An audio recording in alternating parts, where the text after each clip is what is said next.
Rios, get the damn kid and the woman off the ship. Yes, she's pretty, but stop thinking with your D and start thinking about everyone else.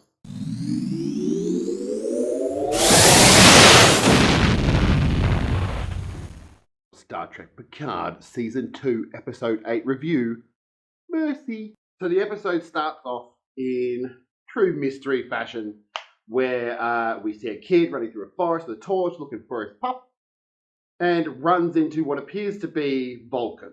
Well, they could have been Romulans, but they were Vulcans. And then we cut to, obviously, Girardi and Seven looking for...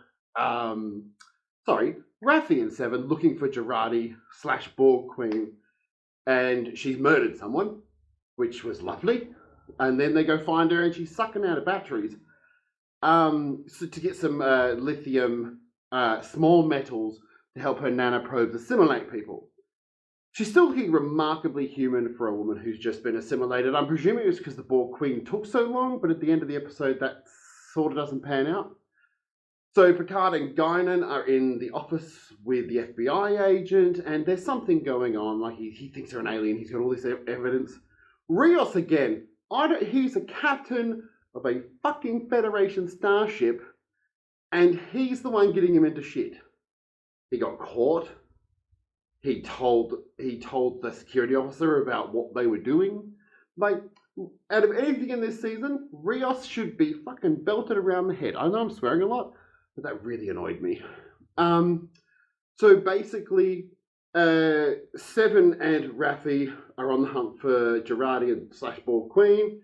And this story is really, really interesting. I love it. It's the whole element of Girardi is really good. Picard and Guinan are trying to get out of it. And then we have Guinan and Picard get separated. Q pops up, and we find out that Q is dying. We don't know why he's dying. He's just passing away. And he goes, he thought he was immortal, but suddenly he wasn't.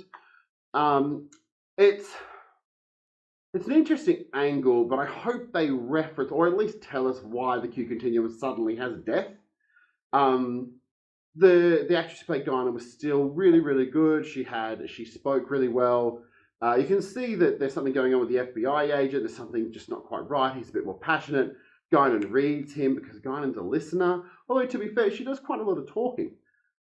And so we find out they separate Guinan. Obviously, she sees Q. Picard's with the guy.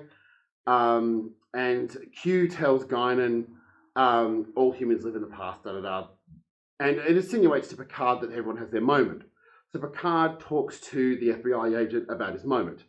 The actor who plays the FBI agent was in Star Trek Voyager as a time policeman, essentially.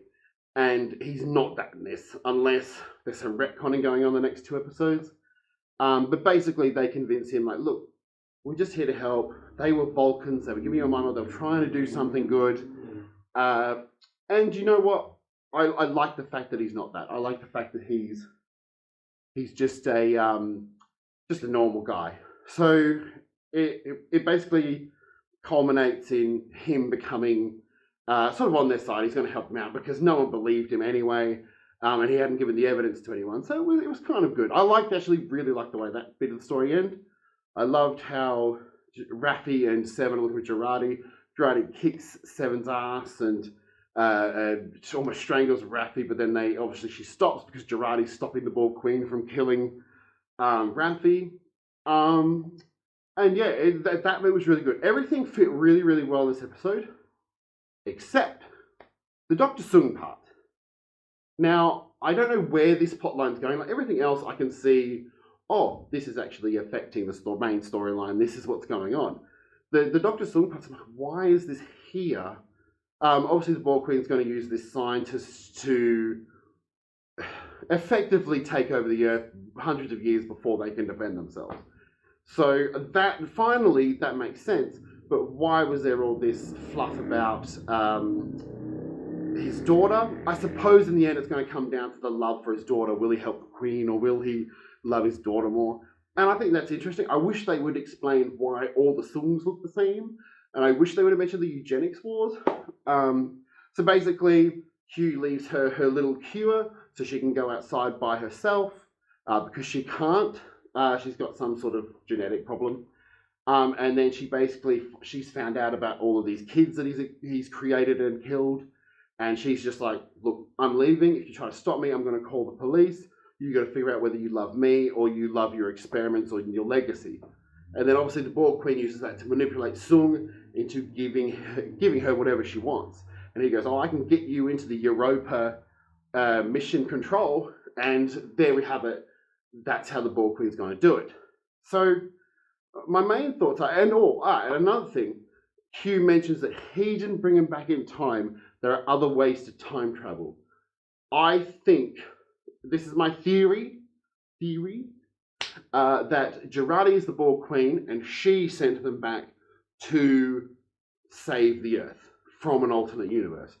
So that's my theory. It pans out in my head.